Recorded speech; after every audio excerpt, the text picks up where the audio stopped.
התחילה המתקפה, הילדים עוד ישנו.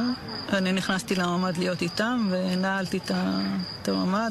רותם מקיבוץ כפר עזה, אם חד הורית לירדן בן 6 ויובל בת 4. הסברתי שיש סכנה בחוץ ויש אנשים רעים, ואז אני שומעת את הדלת של הבית שלי נפרצת, ואני שומעת דיבורים בערבית בתוך הבית שלי.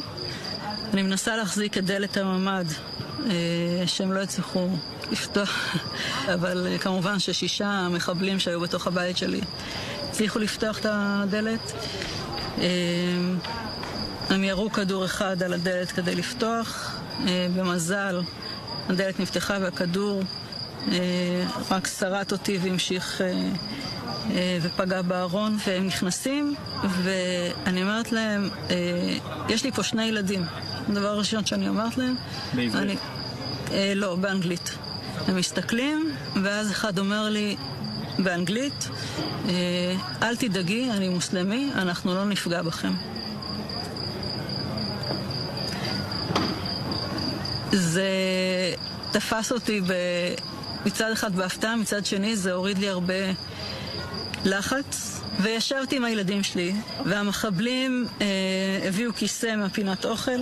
היה מחבל חמוש כל הזמן איתנו בממ"ד, והשאר מסתובבים בבית. אחד מהם רואה על השיש בננות, אומר לי, אפשר לאכול אחת?